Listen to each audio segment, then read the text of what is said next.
Estamos listos.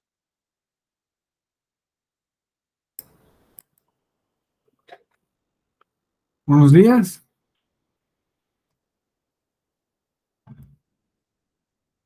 Me da mucho gusto estar con todas y todos ustedes en este curso de su diplomado de epistemología jurídica, donde vamos a tratar un poco de historia de las epistemologías premodernas y las modernas.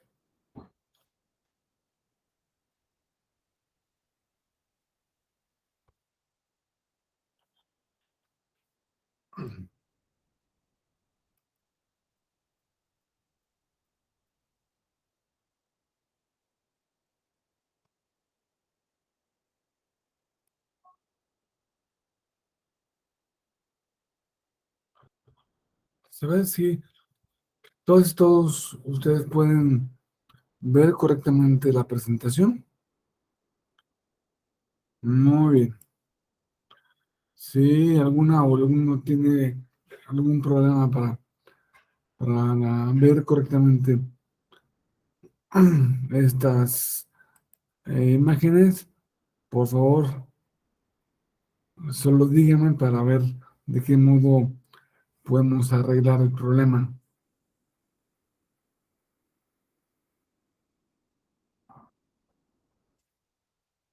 Em,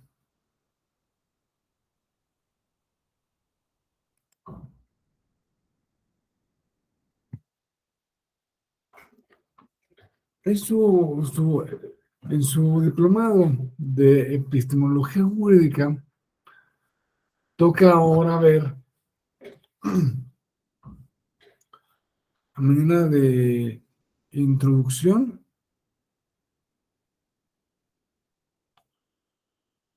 em, una parte fundamental que de fundamental importancia es en qué consiste el pensamiento em, sobre eh, la epistemología em, en lo que se llama en la antigüedad y la época moderna, que ahora, poco a poco, pues ya se va alejando lo que se llama modernidad, cada vez está más lejana de nosotros. Así que, por eso, quisiera yo que comenzáramos con una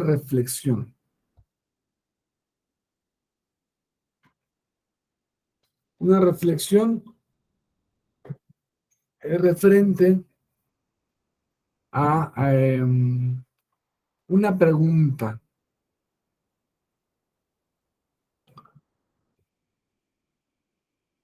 que nos va a dar la clave para comprender esta clase, la siguiente, eh, los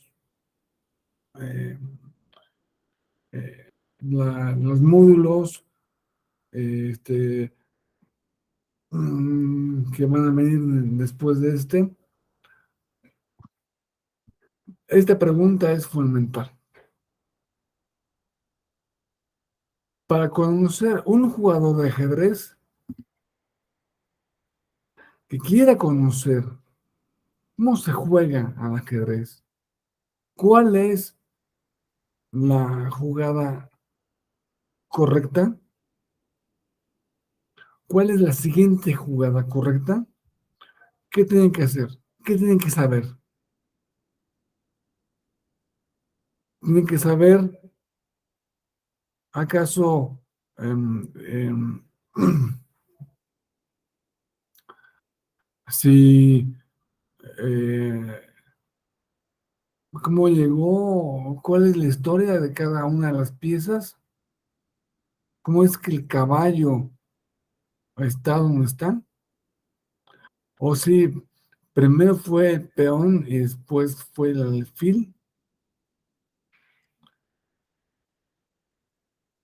o si en primer lugar se movió la torre y luego se movió em, la reina, y luego el alfil, y luego se comieron un peón del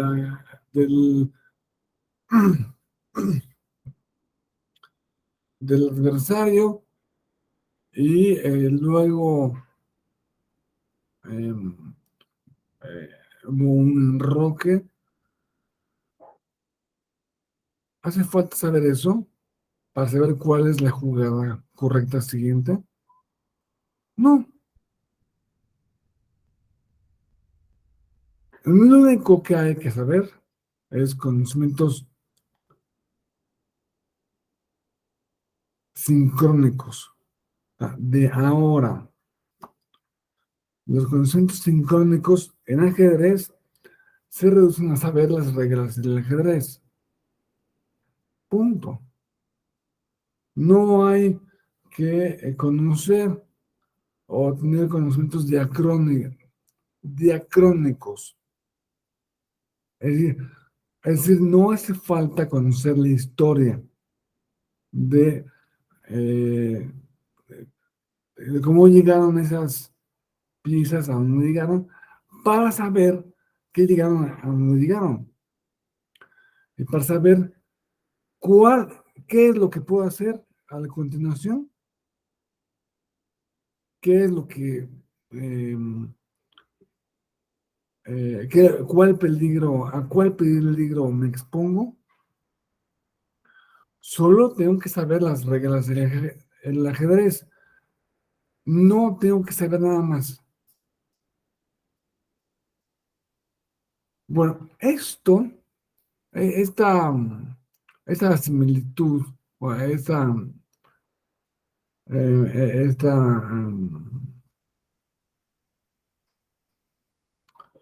analogía, la establece o la dice un, el más importante de los lingüistas modernos, que se apellida Saussure.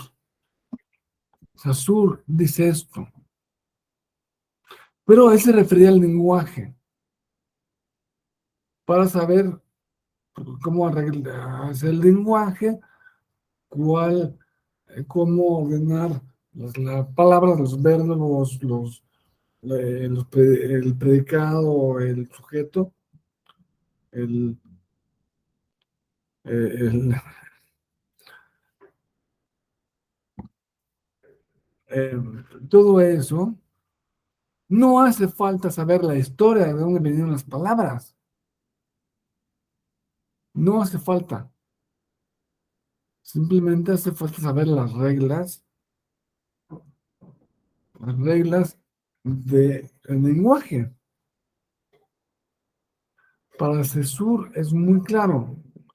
Aunque Saussure era un gran conocedor de la historia del lenguaje, la historia de su idioma, el francés,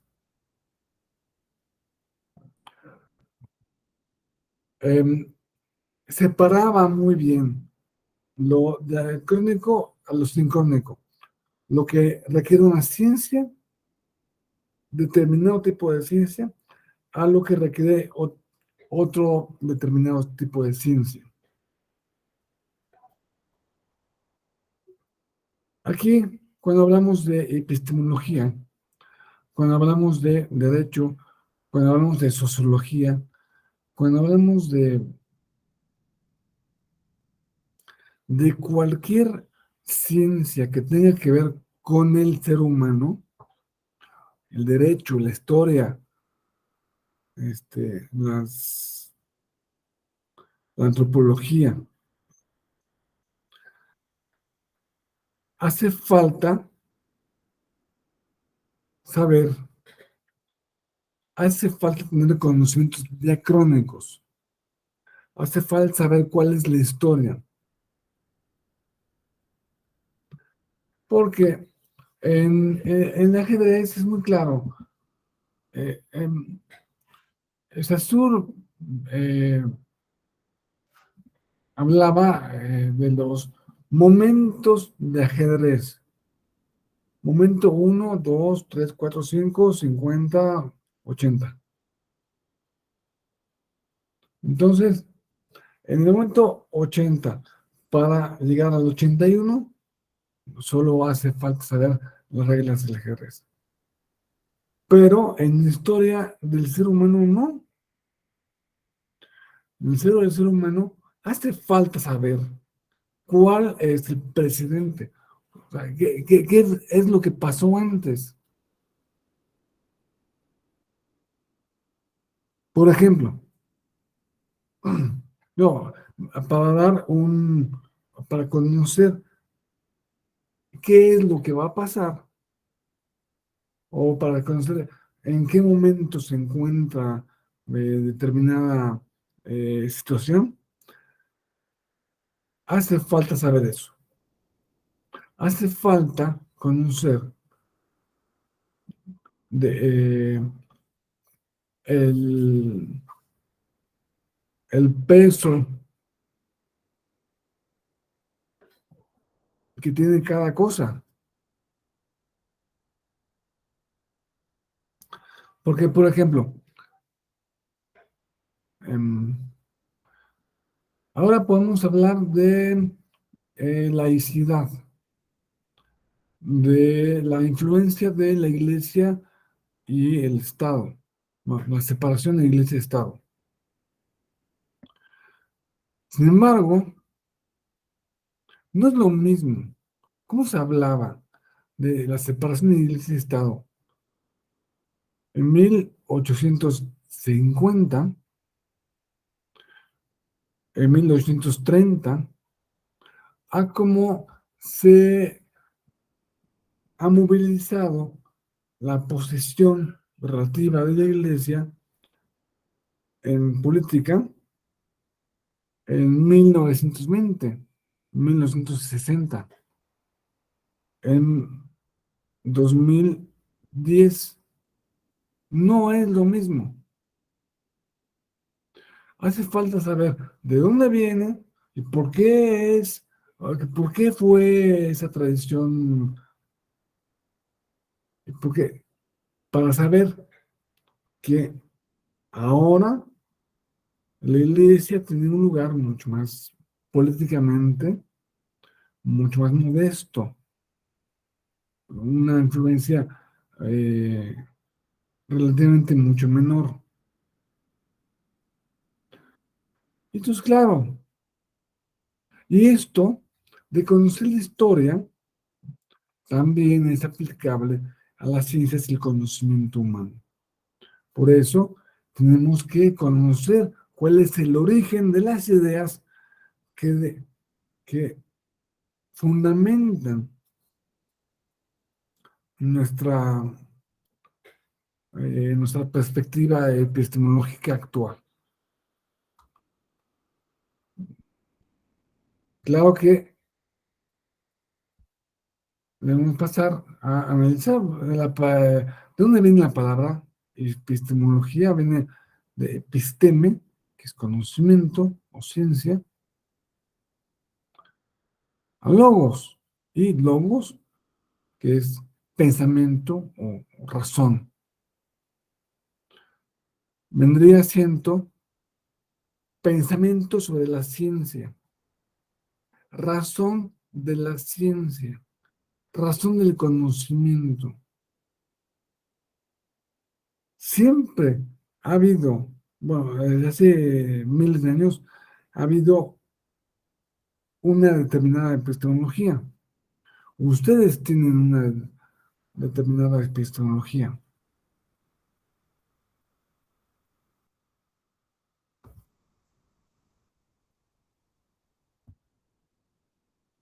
Es-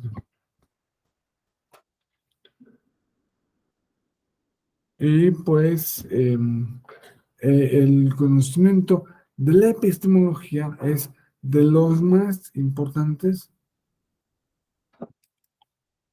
en nuestras vidas.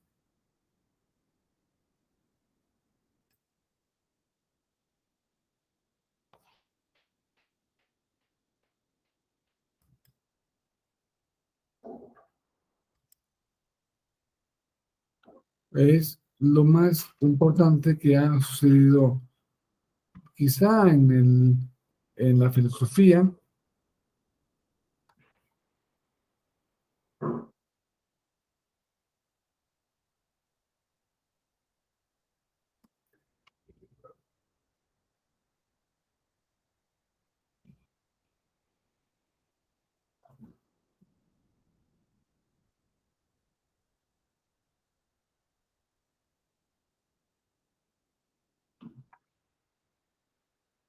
Lo más importante que ha sucedido,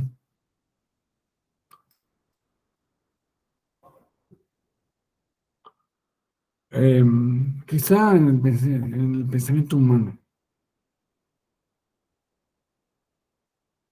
fue un problema con la presentación, pero ahora creo que ya se arregló.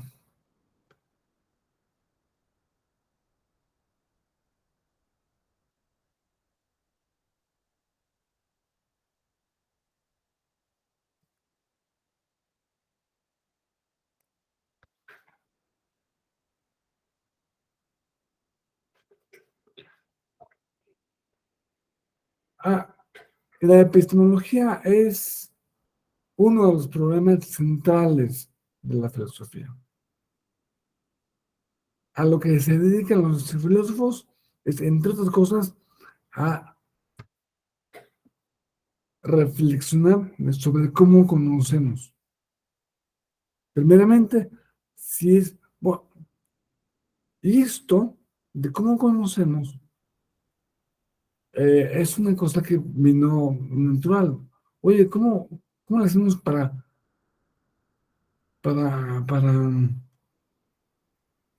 que un contenido extramental llegue a nuestra mente?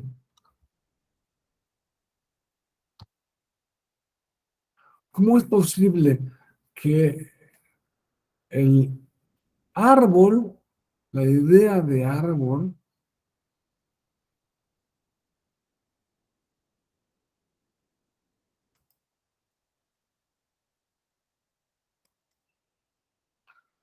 que esta cosa que está aquí, que le llamamos árbol,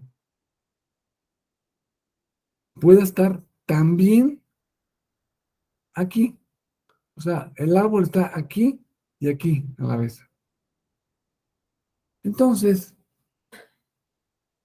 ¿cómo es posible eso? A ver, ¿y qué es lo que está aquí? ¿Es una copia del árbol? ¿Una foto del árbol? La idea de árbol, em, el concepto de árbol es algo que naturalmente tenemos sin haberlo visto nunca. En fin, y siempre se han planteado el problema de la relación entre el sujeto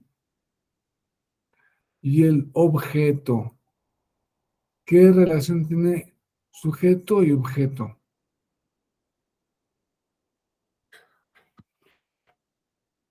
De modo que en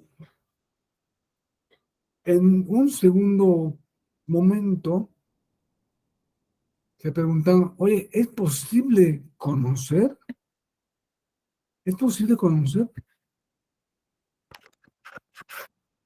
Porque a lo mejor no, ¿eh? O sea, a lo mejor lo que debemos conocer es un engaño. Y esto que está aquí, pues quién sabe qué sea. pero esto que está aquí no corresponde con esto que está allá. ¿O qué relación tiene esto con esto? No, entonces vino, pues, primero, por eso primero fue la explicación de cómo conocemos y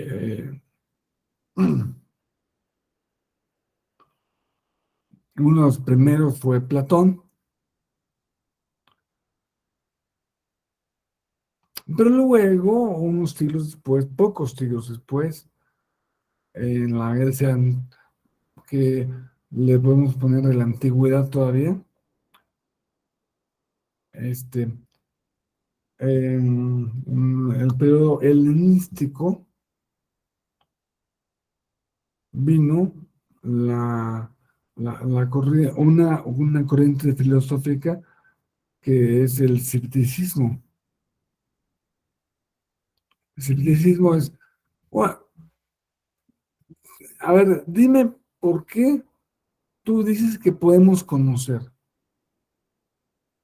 No, es que podemos conocer por esto y esto. Ah, ok. Y si tú dices eso, también dices esto otro. Sí, también. Entonces, esto otro es imposible. Por lo tanto, tu teoría del conocimiento no abarca todos los casos. Por lo tanto, no puedo saber si abarca algún caso. Y eso hicieron con todas las escuelas, con todas las teorías del conocimiento, y ni una se salvó.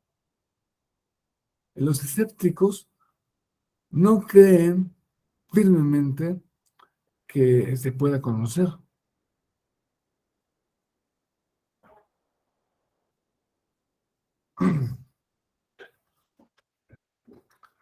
Ellos llegan a lo que dicen la suspensión de la afirmación.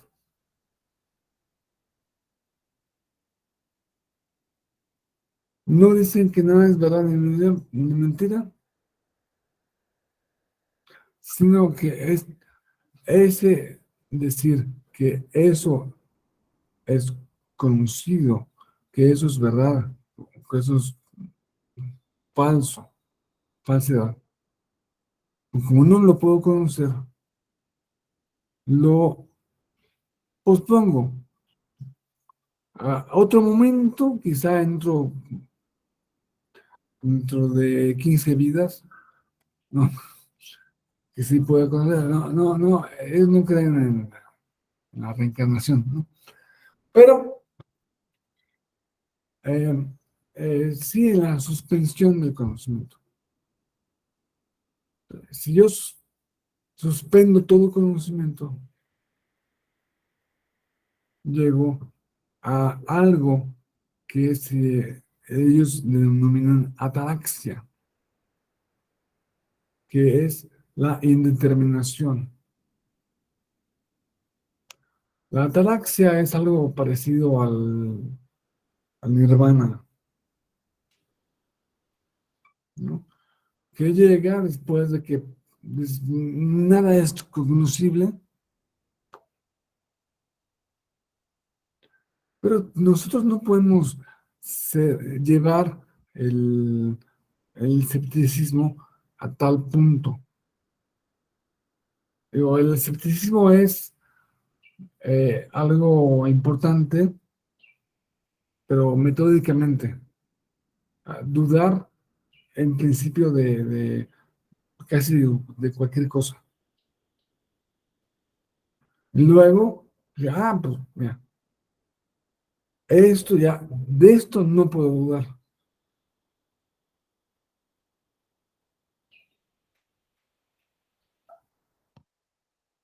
Pero la mente humana se dedica decimos que conocemos, Decimos que somos unos seres cognoscentes, hablantes. Aristóteles decía, el humano es el animal político. Cuando decía animal político, se refería a animal que discute, que da argumentos, que escucha argumentos, que se convence, que da otros argumentos, que con eso crece su conocimiento. A eso se refería. Por eso, la epistemología se ha dividido clásicamente en lo más alto, es la sabiduría,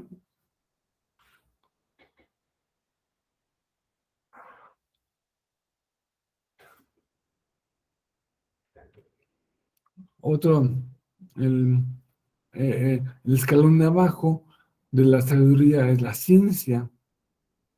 Pero todo esto está dentro del campo del nous, del conocimiento. Más abajo es donde habitualmente nos movemos. Dogma. ¿Cuántas cosas decimos sin haberla probado?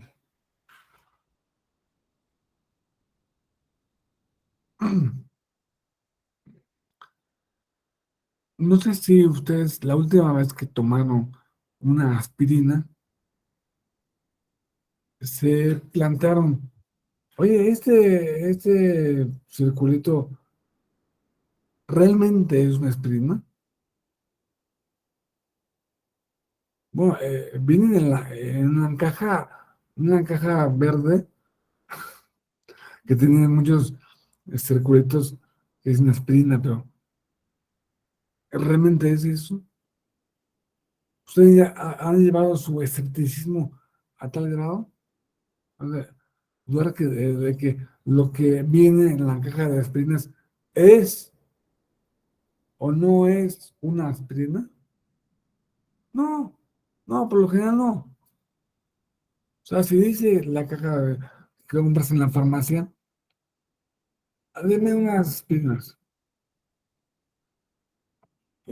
Abre la caja y tomas la aspirina. No dudas en ningún momento en que eso que te estás metiendo en el cuerpo es una aspirina. Y si ya sabes si tienes más conocimientos, sabrás que pues es no, la fórmula química de la aspirina, en fin. Pero eso se basó en un acto de fe. Tú ingeriste la aspirina, no, en fe en que era una aspirina, en que no era una tableta de cianuro. Porque o sea, de poder haber sido, podría haber sido. Afortunadamente, nunca es, o casi nunca es.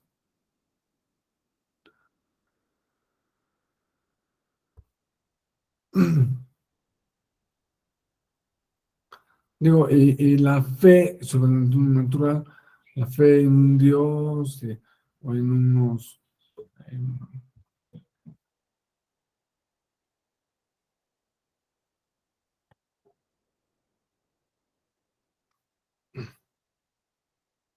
una vida más allá de la vida,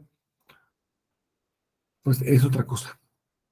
Y eso sí, no vamos a meter porque se cocina se cocina en otra sartén.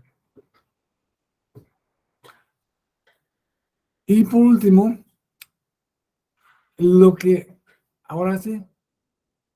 en lo que nos movemos más tiempo es en la imaginación. Y no hablo tanto de, de Harry Potter y El Señor de los Anillos y lo que ven los niños ahora, Spider-Man. No, o sea, la imaginación.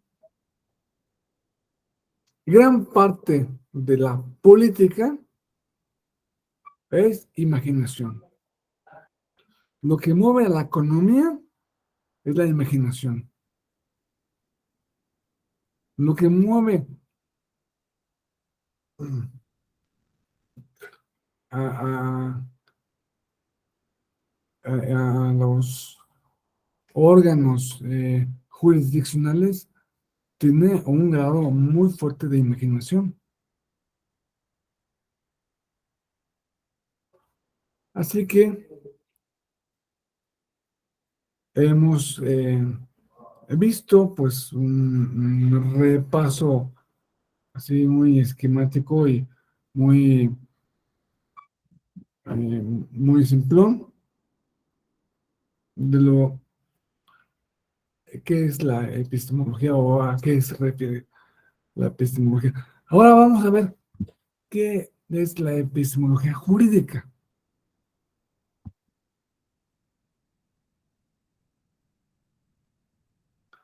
Se refiere al conocimiento.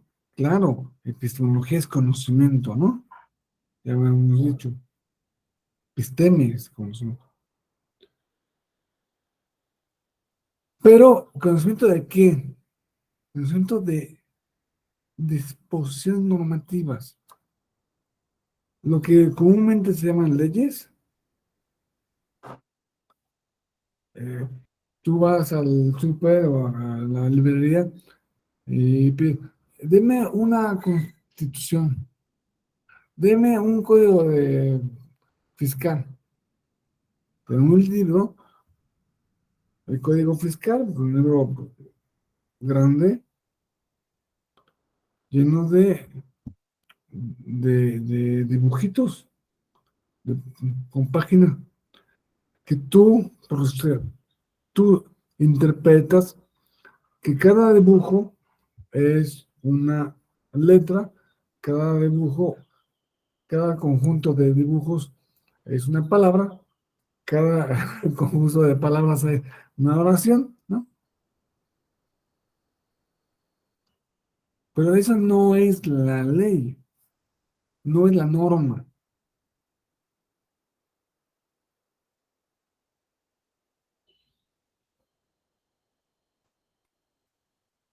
La norma,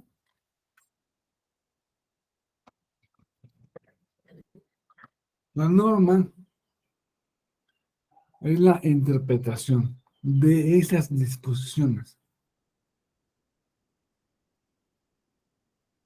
Porque si viene un juez o una jueza y te dice, ah, lo que está escrito aquí significa esto otro, entonces, bueno, la norma es esa, es esa. La norma es la que te dijo, la que expresó la autoridad judicial. Y aún así, eso también se podría considerar como una disposición normativa sujeta a interpretación de la interpretación, de la interpretación, hasta que llega un punto en que no es posible interpretar más. No es posible interpretar más porque el derecho tiene que operar de alguna manera. Y sí, nos vamos a, ¿qué significa esto? ¿Qué significa esto? ¿Qué significa, qué significa A? A significa B. Ok, ¿qué significa B? B significa C. sé qué significa ya cuando vas en la W, ya no es posible. Tiene que haber un momento en que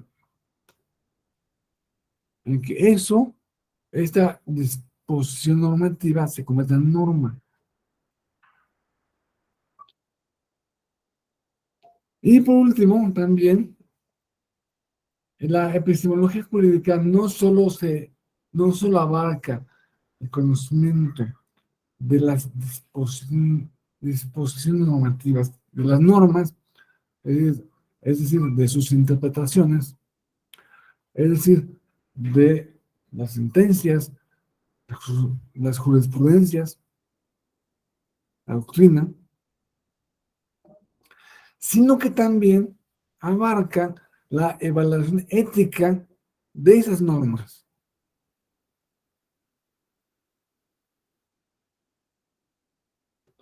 Entonces, la epistemología jurídica vendría siendo pensamiento sobre las leyes o ciencia de la ciencia de las leyes o teoría del conocimiento de las leyes. ¿En qué consisten las leyes? ¿Cuál es la naturaleza de las leyes? ¿Cuáles, ¿Cuáles son las características suficientes para conocer una norma, para convertir una disposición en norma, para convertir un dibujito que puede estar escrito tanto en castellano como en otro idioma, y pues tenemos que traducirlo. Bueno, imagínense que encontramos un contrato, un contrato celebrado entre Pedro Pérez y Marta Sánchez. Pero ese contrato lo celebraban en idioma sánscrito, un idioma, o en chino mandarín. ¿No es válido? ¿Deja de ser válido por el idioma? ¿No? Claro que no. Sí tiene la misma validez. Pero a la hora de interpretarlo, a la hora de conocer cuál es la norma que, que se esconde, entre comillas, en esas palabras, la autoridad o quien vaya el encargado o la encargada de hacer vigente esas, em, esa declaración de voluntades, tiene que traducirlo a su idioma. Y no solo eso, sino que debe de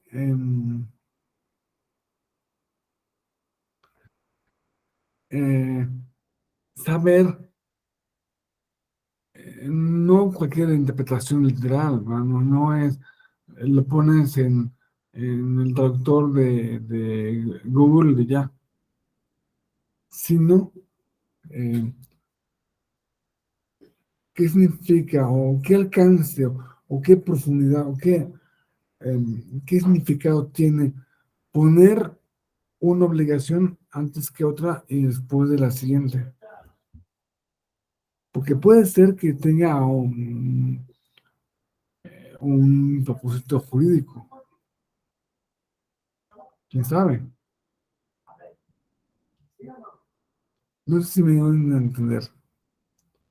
Con la epistemología jurídica conocemos las normas, las disposiciones normativas, las normas.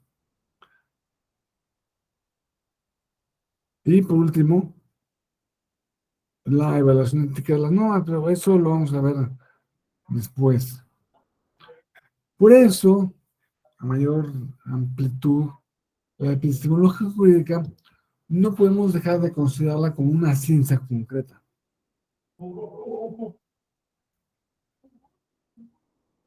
No sé qué pasa aquí.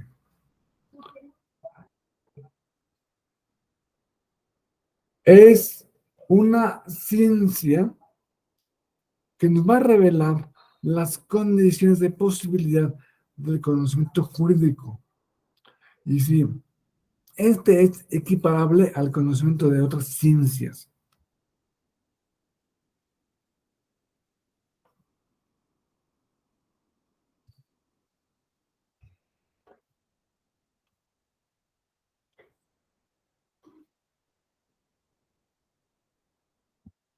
Vamos a ver que el ser humano,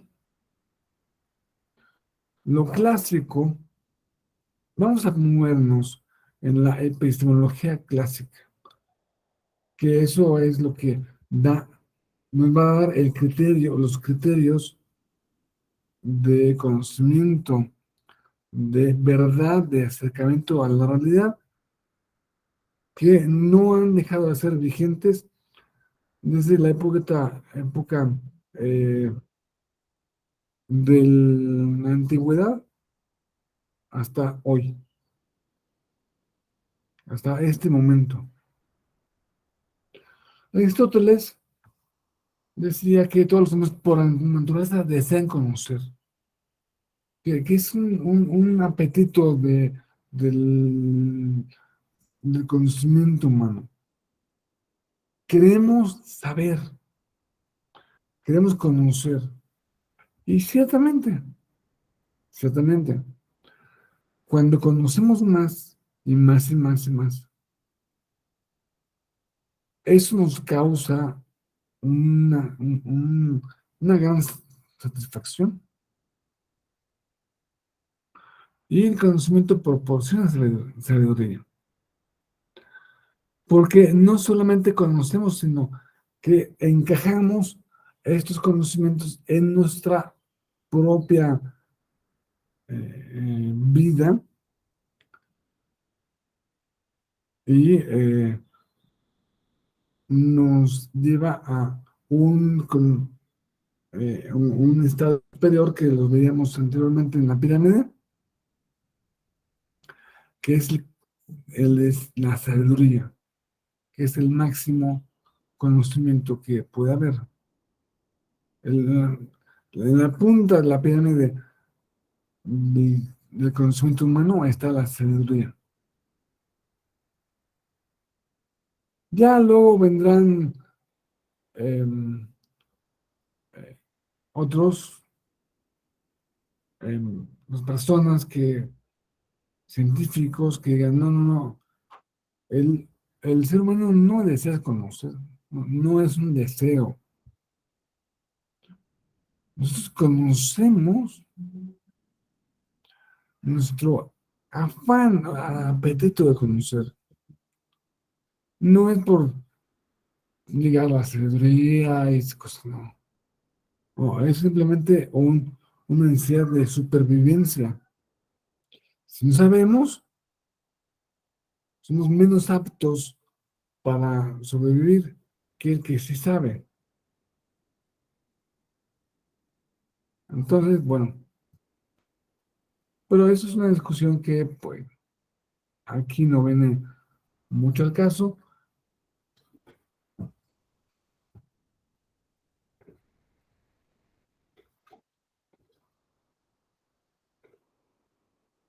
Quisiera hacer un recorrido por las diferentes etapas de la filosofía. En un primer momento, la filosofía se enfocó al ser, al conocimiento del ser. ¿Qué es el ser? ¿Cuál es el origen del ser? ¿Cuál es el sustento del ser? Todo viene del fuego, del aire, de la tierra, del fuego, aire, tierra y agua. Todo viene del aperon, de lo indefinido. Todo viene del átomo. Todo viene de... Se han dado muchas respuestas, pero esas respuestas provienen de la primera pregunta de la filosofía, que es en torno al ser. Luego, ya después de unos siglos, a ver, está muy bien eso del ser, pero realmente yo puedo llegar a conocer qué es el ser. O sea, está dentro de mis posibilidades el, el llegar a esos niveles. Es posible para mí, para un ser humano, llegar a conocer cualquier cosa. ¿Y cómo es que conoce? Si conoce, ¿cómo conoce? Y eso es una segunda etapa de la filosofía. Los filo- primeros filósofos, los que estaban hablando del ser, eran los filósofos presocráticos. A partir de Sócrates, Platón, Aristóteles, y los que vinieron después, que fueron los helenísticos y los romanos, se plantearon más bien la pregunta sobre el conocer, conocimiento.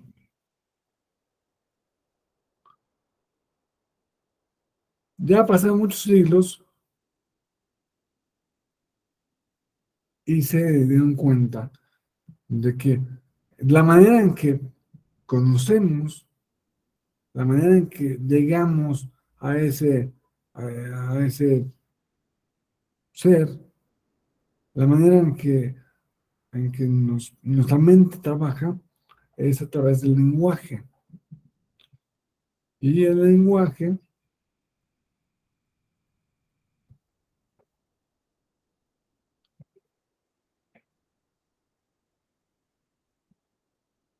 es lo que eh, ha marcado la reflexión filosófica a partir de la modernidad. Pero,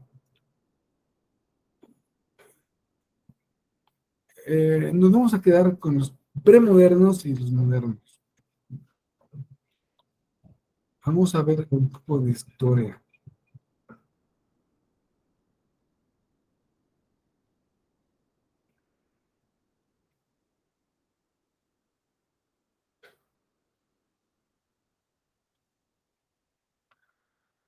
Para esto, eh,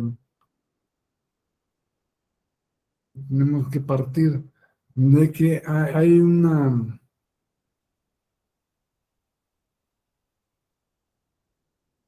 um, el derecho se ha planteado o ha tratado de resolver sus problemas desde 5 diferentes puntos de vista.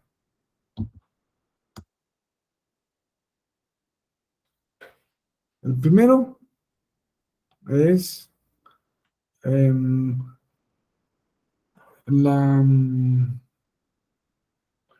las teorías éticas ontológicas.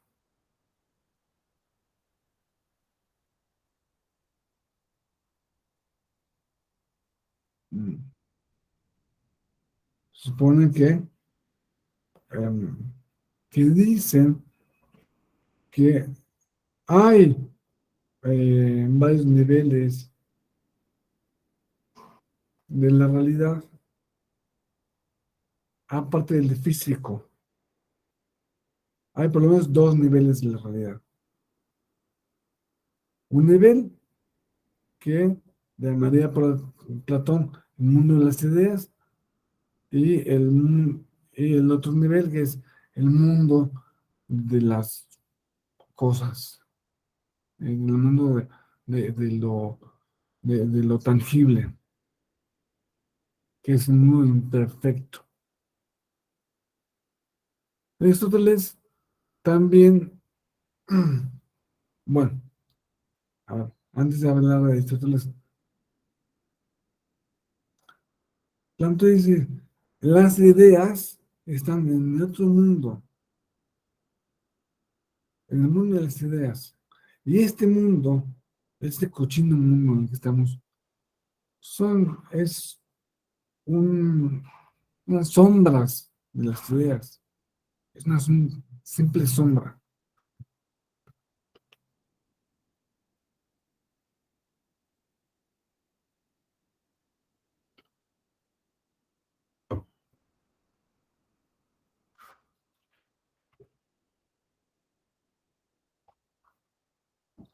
Aristóteles también pensaba que había dos niveles, pero el nivel en que lo divide Aristóteles no cree en un mundo de las ideas. Él cree que las ideas, los conceptos, todo lo que Platón pensaba que habitaba un mundo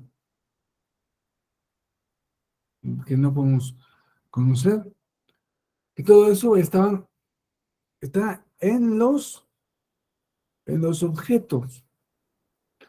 Que un gato una- tiene la idea, la sustancia.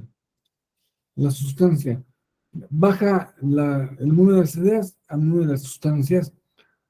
Las sustancias van a estar en las diferentes seres que componen este mundo. Eso más o menos también pensaba Santo Tomás. Y los otros que son neotomistas, como Jenny, David, Maritain, Mafield, también pensaban.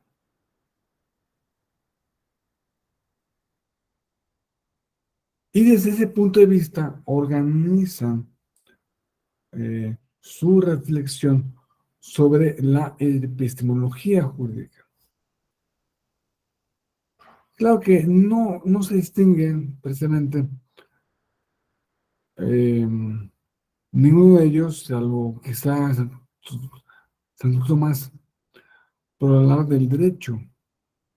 Aristóteles,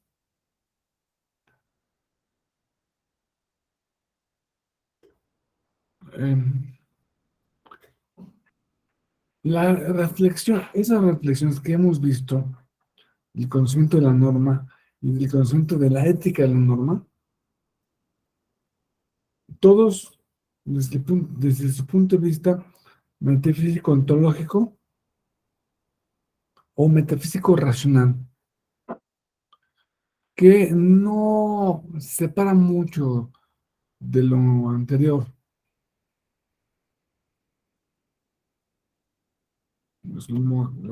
Y estos son los modernos. Descartes, Spinoza, Malebranche, Leibniz, hasta Kant. Y podemos decir que un reflejo en el siglo XX con Kelsen, Stamler, Rawls,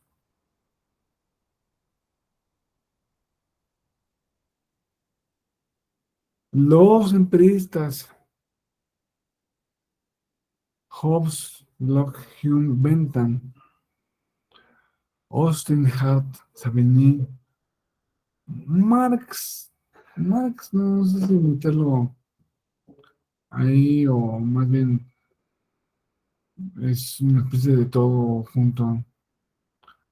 Jering, Duguid, Pound, Schmidt, Heller, Luhmann,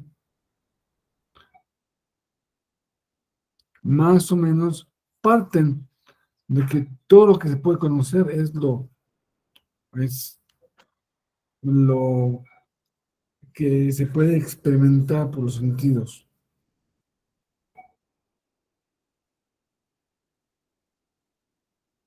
Bueno, los lingüistas Las teorías lingüistas,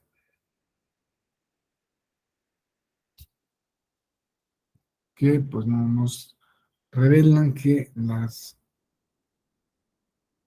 em, estos particularmente no se metieron con el derecho,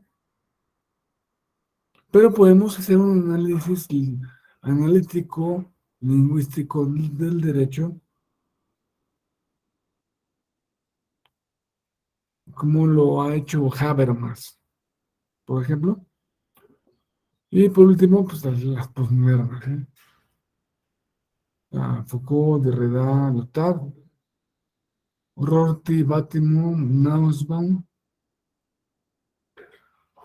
son teorías posmodernas y obviamente en 3 minutos no es posible eh, eh, sintetizar todo el pensamiento filosófico de la humanidad, pero quiero que lleguen a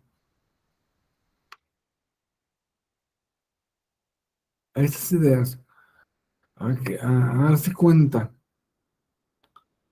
de, de cómo ha sido el abordaje de las distintas teorías filosóficas y cómo han hablado, de qué manera han hablado de la epistemología y que naturalmente lo podemos derivar a la epistemología jurídica.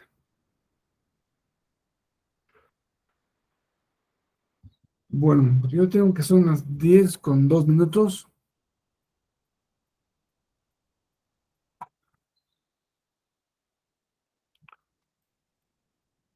Y vamos a hacer una pausa hasta las 10:10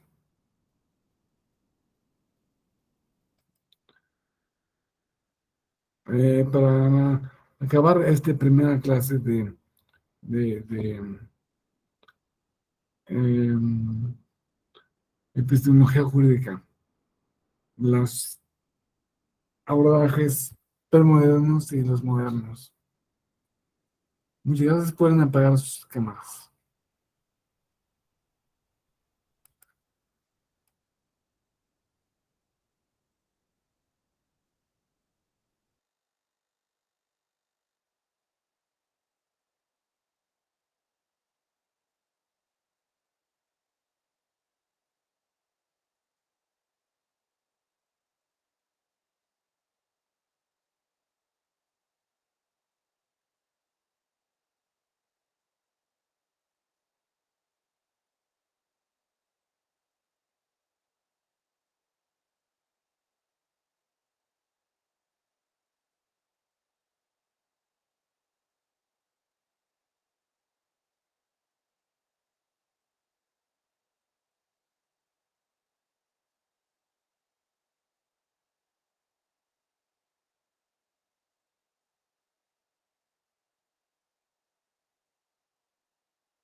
Bueno, otra vez, para concluir esta, esta clase, y quisiera yo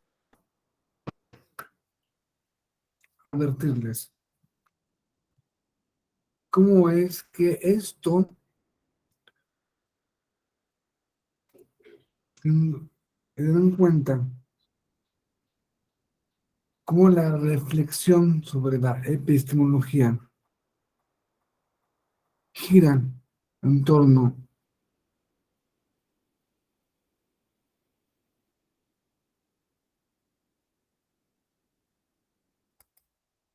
a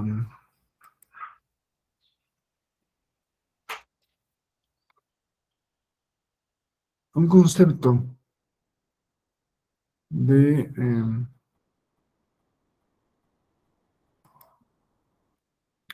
máxima importancia para la filosofía.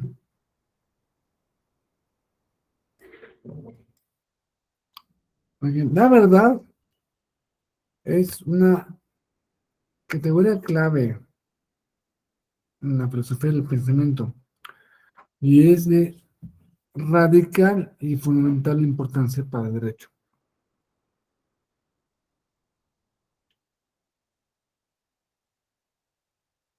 No vamos a hablar de hacer un recorrido muy largo sobre lo que ha pensado acerca de la verdad. Simplemente quisiera recordar cuál es nuestra tradición. La tradición, la tradición que sean, es vigente todavía estos, hasta estos momentos, y que tiene que serlo, y que es la manera en que el derecho opera, es la manera, la perspectiva clásica, la respuesta que le dieron los clásicos a este problema.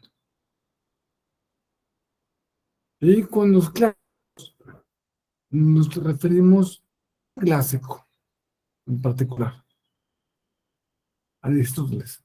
Aristóteles. Aristóteles se dio cuenta, un tipo muy brillante, se dio cuenta de que cuando hablas tú de la verdad, entonces, esto es verdad, o no es verdad. Te estás refiriendo a palabras. Las palabras son verdad. O sea, lo verdadero son las, es el discurso es lo verdadero.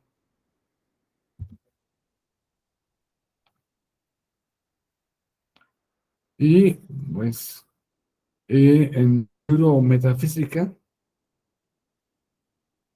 dice, decir de lo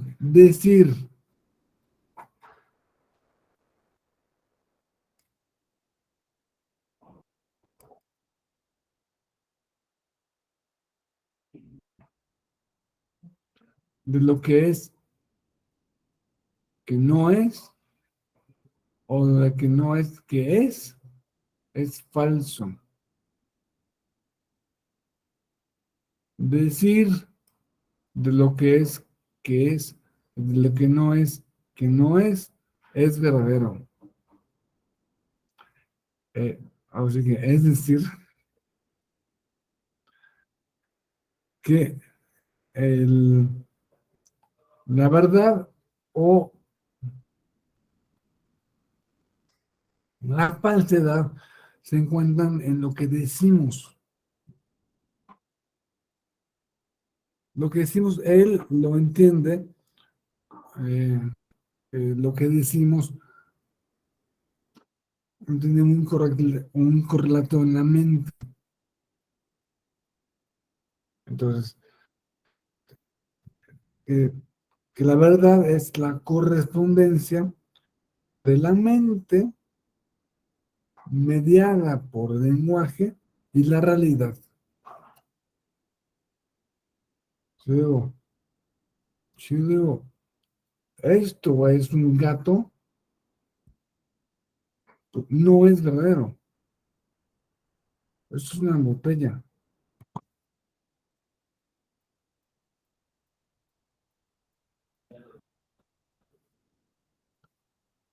Pero ¿dónde estuvo la verdad o la no verdad? En las palabras.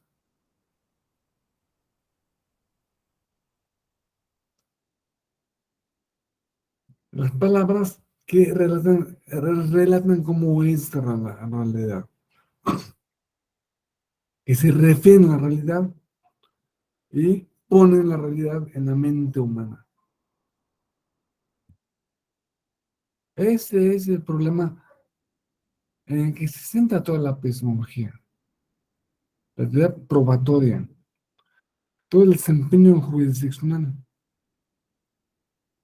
todo lo que hace una sentencia, finalmente, es decir, bueno, esta, este relato fue probado, este relato no fue probado. Eso es lo que hace una sentencia, fundamentalmente. Por lo tanto, la cuestión está en la relación entre la mente y la realidad, que solo se puede entender como relación entre el lenguaje, como derivado de la mente, y la realidad.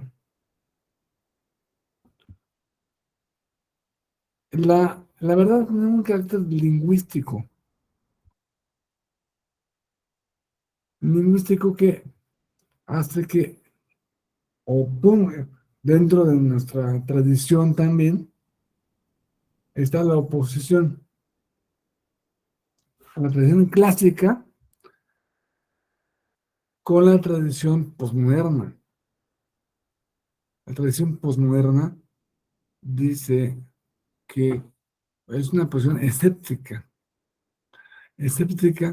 sobre la verdad. No se puede conocer la verdad. Y lo que tú dices y dices, no es que sea verdad, o sea mentira o falsedad, no.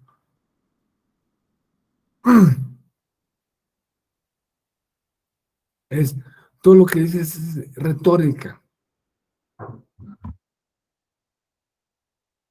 porque la verdad no está anclada en la realidad, sino en interpretaciones.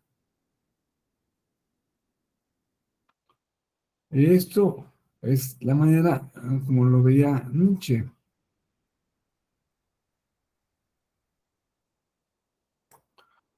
Y digamos que es el primer posmoderno que podemos encontrar. Nietzsche es del siglo mm, finales del 19, principios del 20,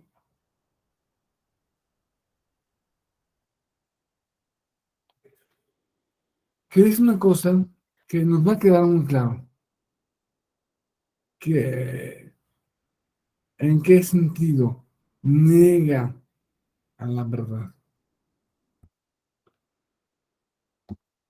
Dice, todo es retórica. La mentira es la verdad es la mentira más eficiente.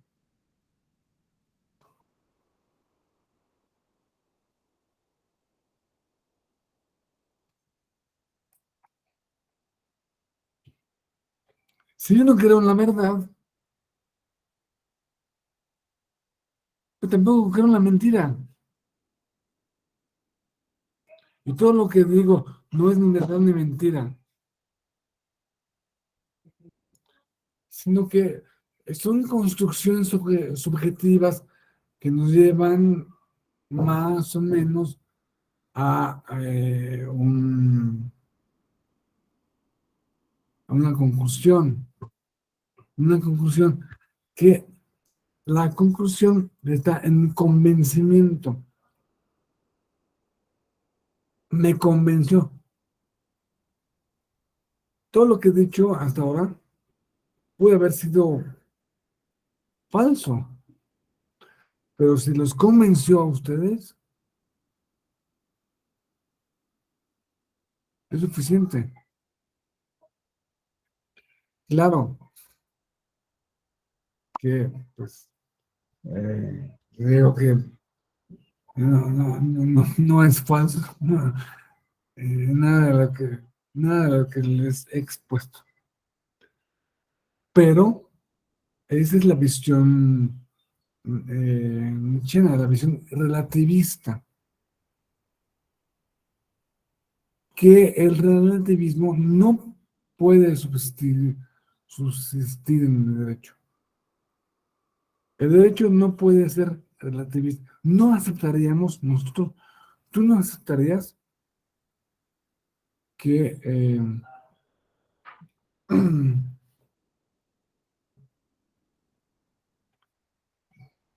ir ante un juez, el juez dicta una sentencia y la sentencia que dice que tú tienes razón, que te deben devolver el coche a ti,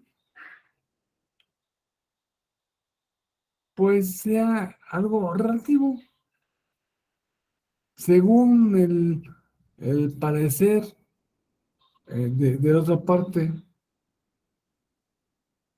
No, no, si, si a mí el juez me dijo que el coche es mío, me debes dar el coche.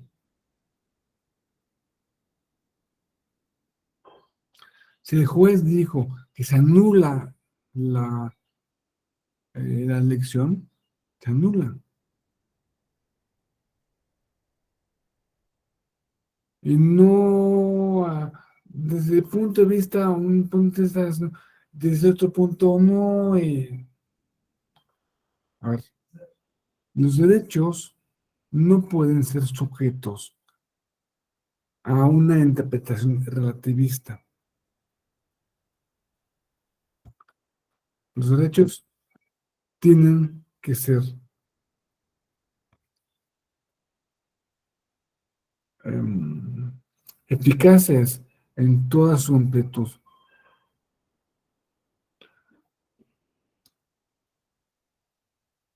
No, a ver, aquí vamos a cambiar un poco de tema y rápidamente.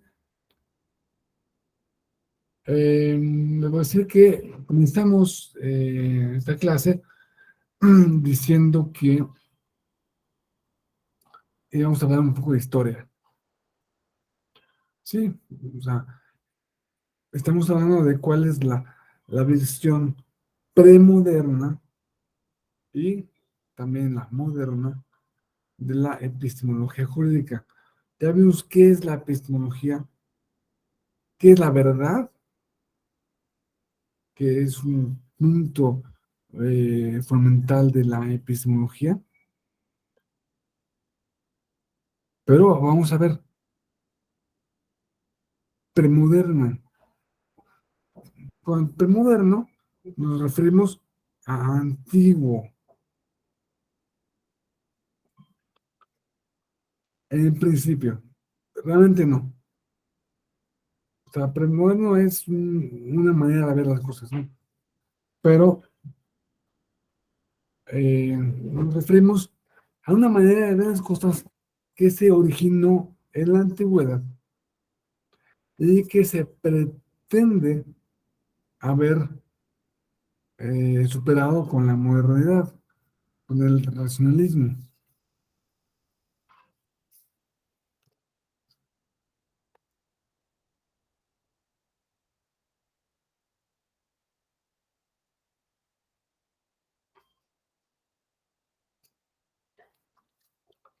Pues es necesario que sepamos a qué nos referimos con antigüedad.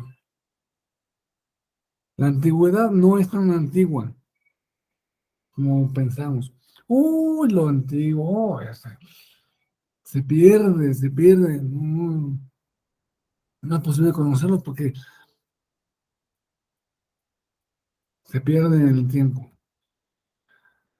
Y vamos a ver que no. A lo que le llamamos antigüedad es algo relativamente muy reciente, muy reciente. Para esto quisiera hacer un repaso por un concepto que maneja un historiador que se llama David Christian,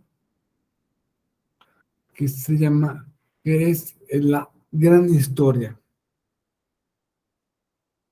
Cuando hablamos de no hablar de la historia, de que la gran historia. Hablar de la gran historia es hablar de la gran historia de todo, todo. ¿Yo por qué podría poner un límite en el siglo quinto, en el siglo quinto antes de Cristo, y no en el sexto, y no en el séptimo, no en el hace 1000 años? ¿Por qué no hace 1020 años? ¿Y por qué no hace 3333 años? ¿Y por qué no hace 100.000 años? No, tenemos que irnos hasta donde podemos ver, hasta nuestro horizonte. Y nuestro horizonte, en el tiempo, más lejano que podemos ver, se llama Big Bang,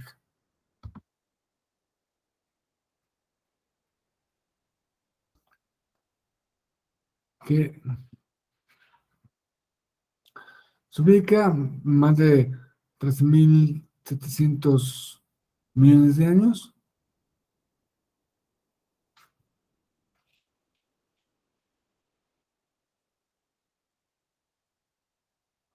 Algunos dicen hasta 6730 millones de años.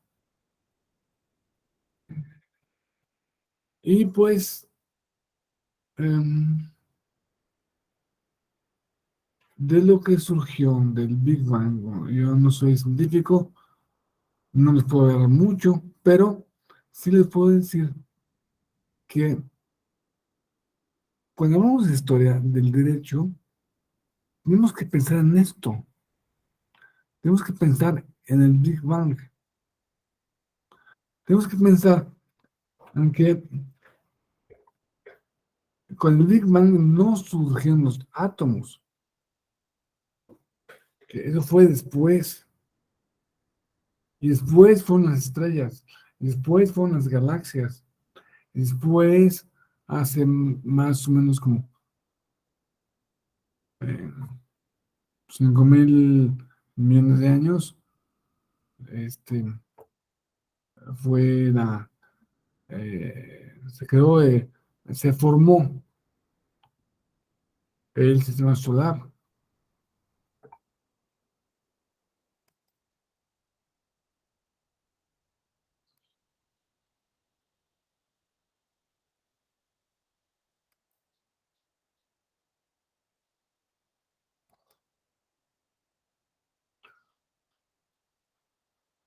Hace algo así como 5000 millones de años se formó el sistema solar. Primero el Sol y después la Tierra.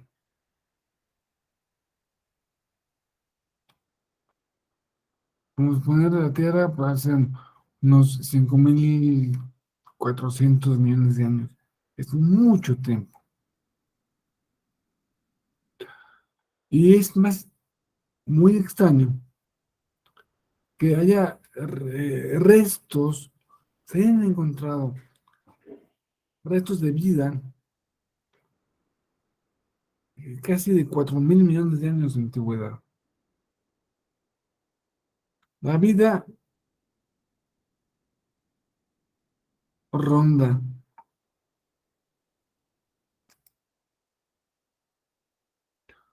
ronda estos momentos, surge la vida. Y surge un ser, un ser del que todos venimos, que se le ha llamado Luca. Luca es un acrónimo que dice, quiere decir Last Universal Common Ancestor, nuestro último ancestro común universal. ¿Por qué lo sabemos así? Porque todos los seres vivos tienen una construcción parecida. Todos tienen células. La manera en que tu cuerpo eh,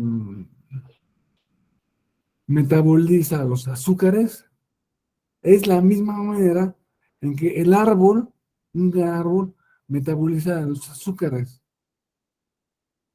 Y todos tenemos células. No hay ningún ser vivo que no tenga células,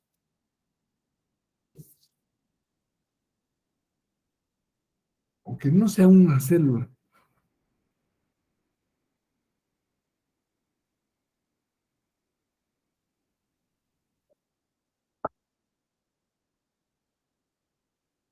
La vida fue unicelular por miles de millones de años. Miles de millones de años. En este planeta solo encontrabas células.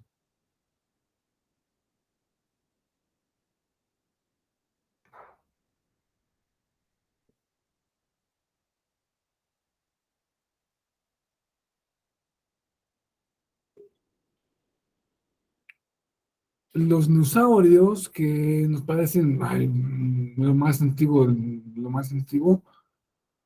no, aparecieron hace solo 250 millones de años. 245 millones de años. Se, se extinguieron hace 63 millones de años.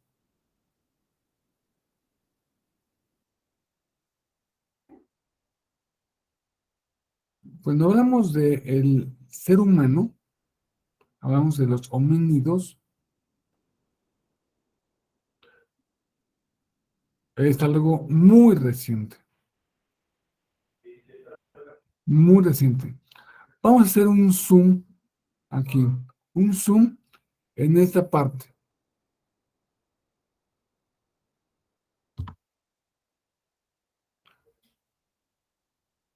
El Homo sapiens apareció hace eh, más o menos 200 a 250 mil años. No. 200.000 a 250.000 años.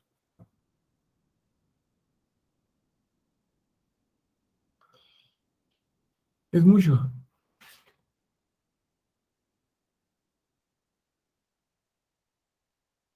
Aquí,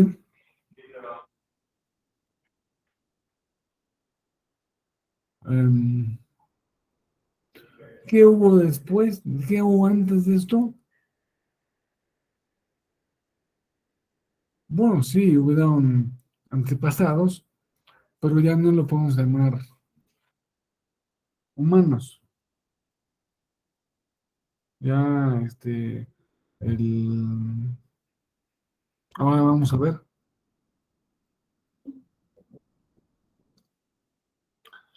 Nuestros antepasados más remotos quizás no eran seres humanos, no eran seres humanos, no, no eran seres humanos. La humanidad viene de la no humanidad. Vean esto. Esto va por millones de años. 1 millón de años, 2 millones de años, 3, 4, 5, 6, 7 millones de años. Entonces, el Homo sapiens apareció aquí, 200 250.000 años.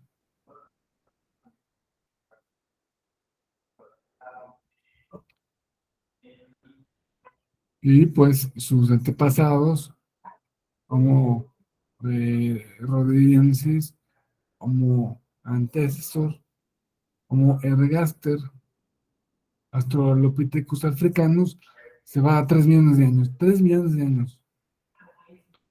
Si nos vamos a la Australopithecus anamensis, o a lo mejor más atrás, hace 4,5 millones de años, tenemos que irnos hasta a nuestra Ardipithecus ramidus, que no era ser humano.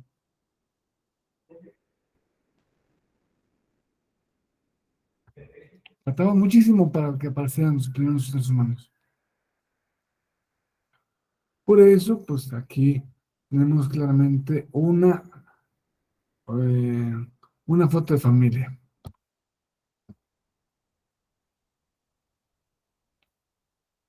El Homo sapiens con el Homo de Neandertal, que es algo así como el primo, ¿no? O sea, el, el Neandertal es el primo, no es el antecesor, no es el pasado, antepasado, es el primo. Hoy todos estos son, este es el abuelo, no, este es el bisabuelo, este es el abuelo, este es el tío, este es otro tío, este es el padre, y pues hasta llegar a nosotros. De estos 250.000 años, vamos a hacer un zoom en, eh, en la época en que se creó lo distintivo del ser humano, la cultura humana. Está muy mal escrito, pero eh, vamos a encontrar la revolución cognitiva que tuvo lugar hace de 90 a 70.000 años en el pasado.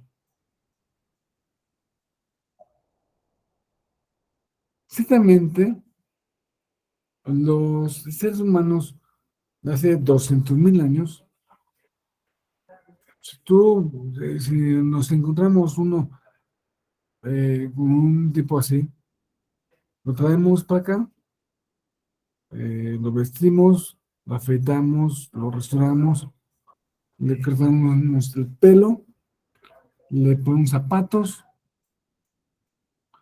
y es indistinguible. Anatómicamente es igual a cualquiera, ¿no?, de nosotros. Pero tuvo que haber, hace 200.000 años, todavía no se daba em, esta, esta revolución cognitiva, que es lo que eh, el origen de la cultura. El origen de la cultura tuvo lugar en este periodo. En esta revolución cognitiva, los seres humanos que todos viven en África, todos, 100%,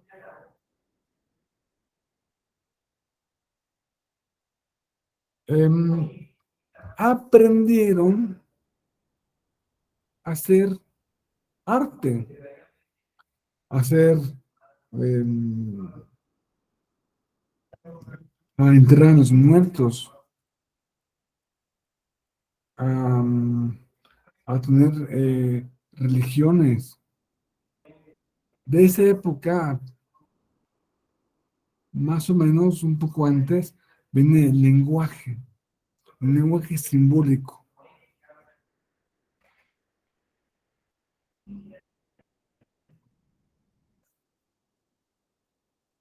Claro, claro está que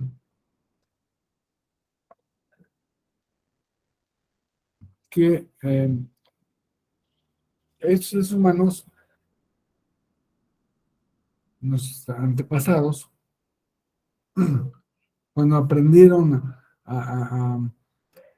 yo creo, es una teoría mía, que la primera expresión artística, el primer lugar donde pintaron algo es en el propio cuerpo humano.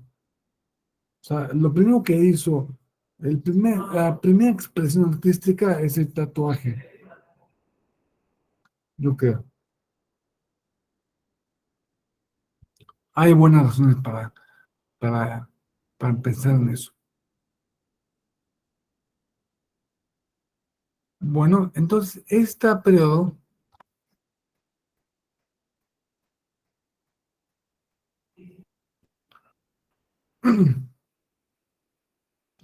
todavía estamos en el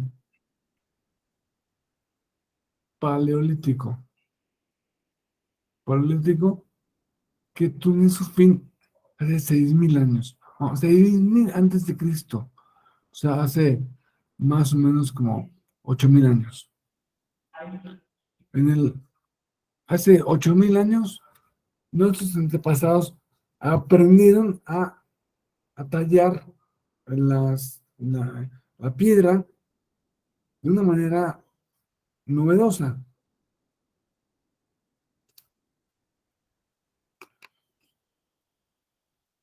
Y así pudieron crear armas más eficaces. eh,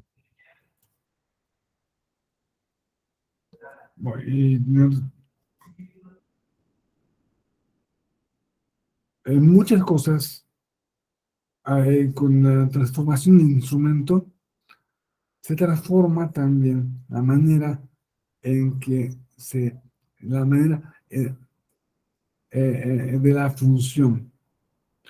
Lo vemos claro ahora. Los teléfonos celulares, los primeros pues, servían para hablar por teléfono. Luego ya a alguien se le ocurre ponerle una cámara de fotos. Y a alguien más se le ocurrió voltear la cámara y sacarse una foto a sí mismo. Eran las primeras selfies. Y ahora los teléfonos se hacen para sacar mejores selfies. O sea, la función que el instrumento cambió la función y la función cambió el instrumento. Eso pasó con el paso del paleolítico al neolítico. Fueron cambiando las funciones y dio como resultado este dio como resultado pues que no solamente hago esto, sino que ahora puedo hacer más y como puedo hacer más, necesito otros instrumentos con los que hago otras cosas, ¿no? Así se fue este, eh, rebotando una cosa con otra. Hasta que todo el neolítico, largo el neolítico, como cerca de 3.000 años, 3.000 años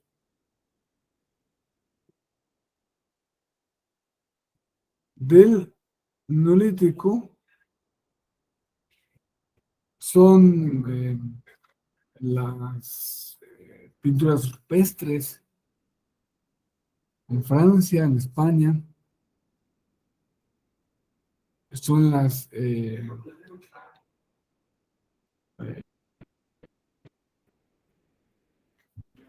la, la arquitectura monumental, grandes piedras, inventaron algún modo como mover grandes piedras para hacer grandes cosas, para hacer cosas como Stonehenge, que Stonehenge es, no sé si sea algo un poco más reciente, y pues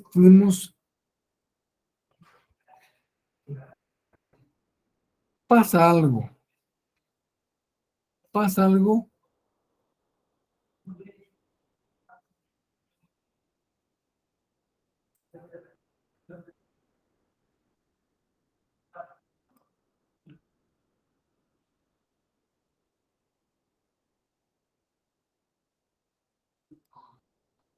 pasa algo,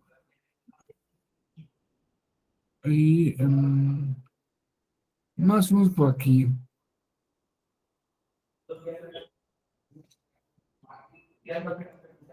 hace como 20.000 años, se inventan los números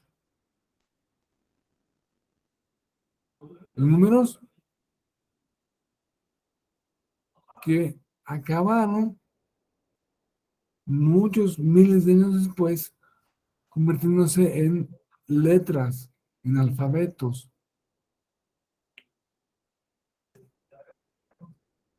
Por tanto, se inventa la escritura hace como 3.000 años. No, 3.000, no, 3.000 antes de Cristo. O sea, como 5.100 años.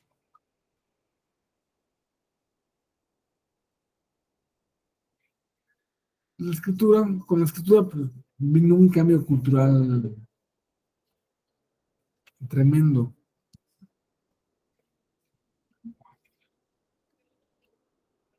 Este, de insospechadas consecuencias,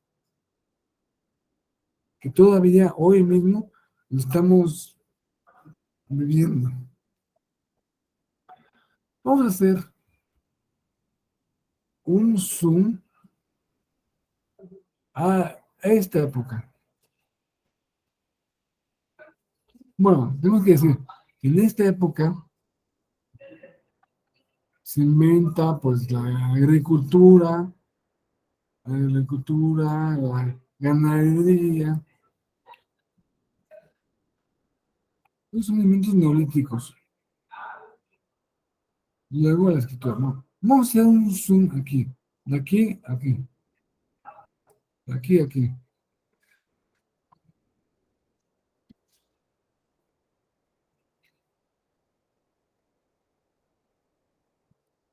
5.000 antes de Cristo, se inventa la escritura. 4.500 antes de Cristo, cultura olmeca.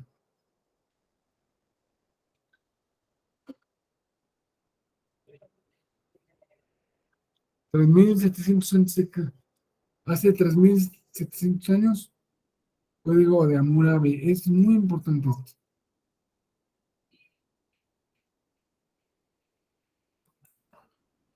Es igual de importante que este.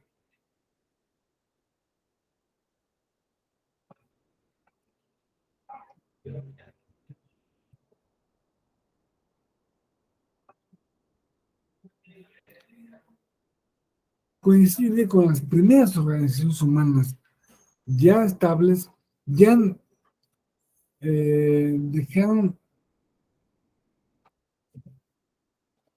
con el fin del neolítico. Bueno, vamos a regresar.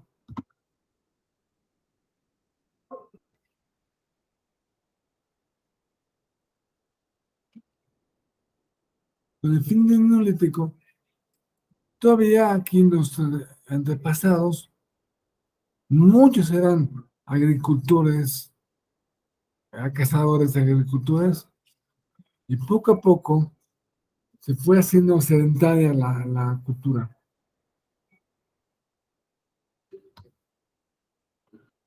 Código de...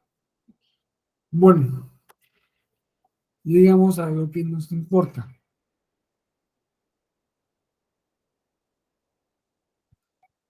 Ahora vamos a hablar de qué es la antigüedad.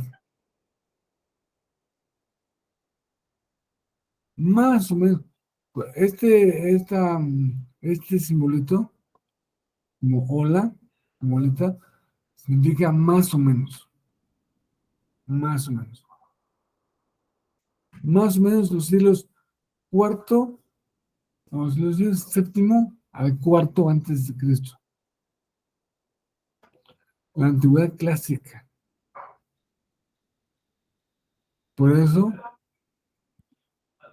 vemos que la antigüedad clásica es muy reciente. Es algo que se dio hace muy, muy poco tiempo.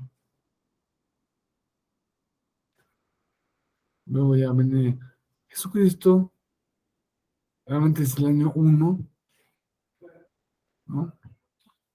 No se les ocurre poner año 0, no, todavía no conocían el 0.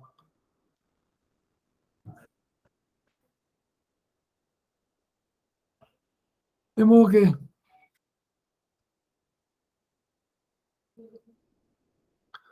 la modernidad la encontramos por aquí. Modernidad. Entonces, el pensamiento premoderno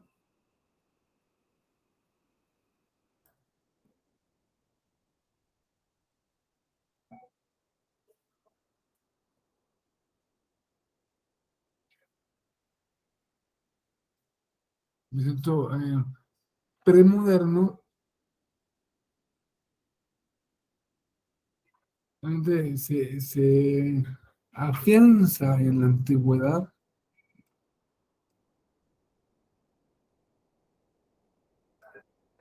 clásica y se extiende hasta el día de hoy. La modernidad, ¿qué es? ¿A qué nos estamos refiriendo? A una serie de... La cultura cambió, lo podemos ver, cambia cada vez más rápido, cada vez más rápido. Si esto es el año 1 de nuestra era, esto es el año 1400, 1500 después de Cristo, 1590,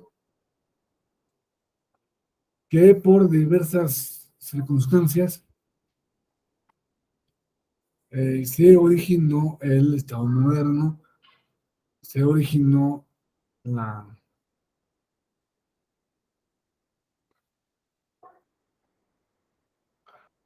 eh, un nuevo modo de pensar más racionalista. Pero no debemos pensar que a partir de aquí toda la humanidad cambió de modo de pensar. No. Esto, este punto, sí, marca un punto de inflexión. Pero ciertamente la gran mayoría de la gente siguió pensando lo que pensaba antes. Y sigo pensando lo que pensaba la gente en la época de Jesucristo o en la época de la antigüedad clásica o en la época de los 10 mandamientos. Digamos que la modernidad es una serie de vanguardias de pensamiento, vanguardias que no todo el mundo sigue, no todo el mundo está en la vanguardia. Hoy podemos encontrar gran parte del pensamiento político como lo podemos definir como premoderno.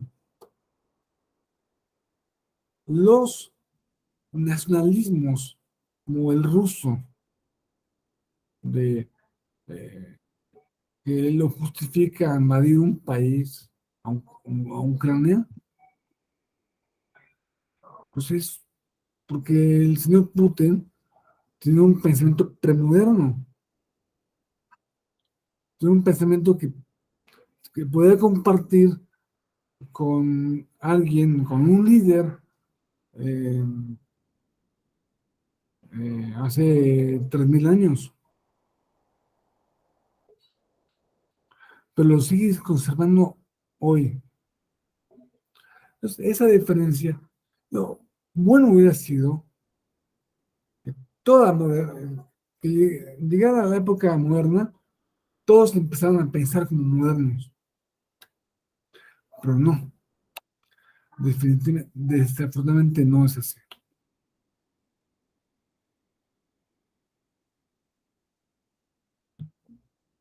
Eh, mm, lo que nos queda de tiempo, vamos a ver cómo pensaban sobre el derecho las primeras organizaciones humanas.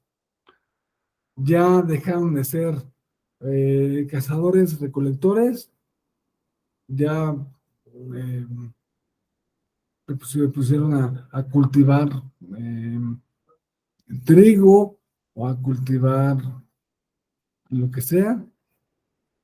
Aquí en América a cultivar el maíz,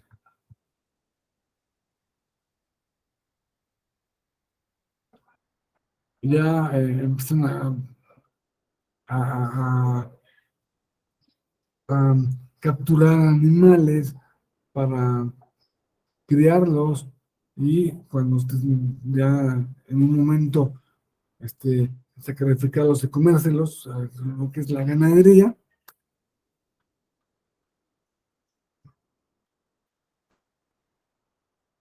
estamos hablando de más o menos de el fin del Neolítico.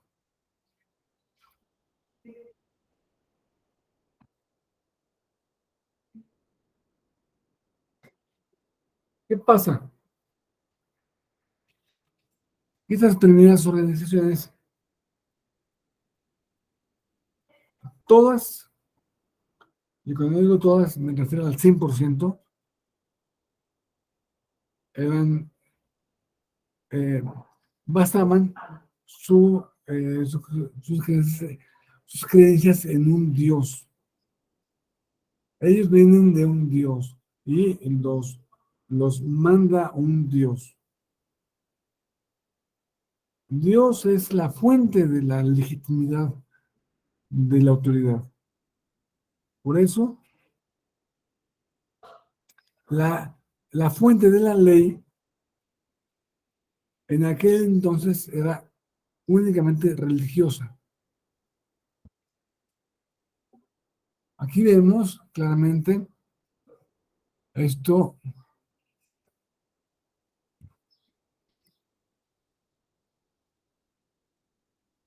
esto es el código de Hammurabi que se encuentra en en el Museo de Louvre, me parece, en París. Entonces, como pueden observar aquí abajo, casi no se ve, pero aquí abajo se ven letras, bueno, símbolos, son, es el código, es el código, esto es el código de Hammurabi. Claro que El código es mucho más grande. Esta foto es solo de la parte de arriba. Me interesaba la parte de arriba para que veamos em, cómo eh, es. Tenemos un Hammurabi, que es el emperador Hammurabi, que va con el dios. Aquí está el dios, pues del que se sale la luz, el fuego, bueno, el dios Shamash, y entrega a Hammurabi dos cosas: un bastón de mando y le entrega la ley, el código. Por tanto, Hammurabi tenían que, eh, la gente de ahí, la gente de Mesopotamia, tenía que obedecer a Hammurabi porque el dios le había instruido, le había dado el bastón de mando, le había dado las leyes, la ley, el código. Luego vendrían el mismo, exactamente el mismo,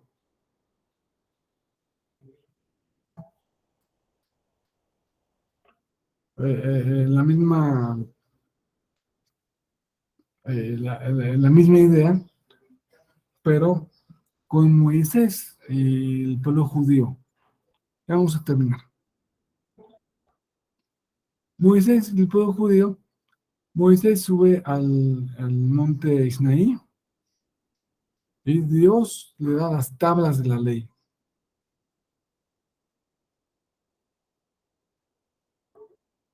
Entonces, el origen de la ley, de la autoridad de la ley, era Dios mismo, era la voluntad de Dios.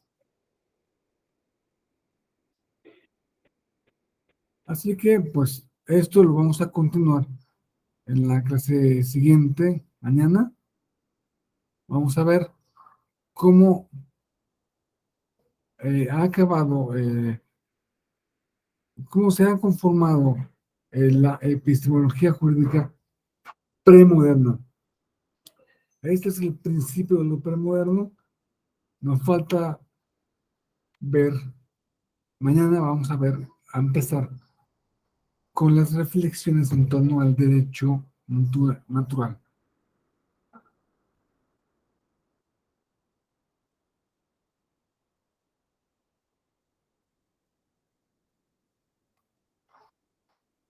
Y pues espero que nos veamos aquí mañana a la misma hora, en el mismo canal. Los espero a las 9 de la mañana, para continuar y dar fin a a esta clase, pues, a mí me parece de interés. Paula, adelante.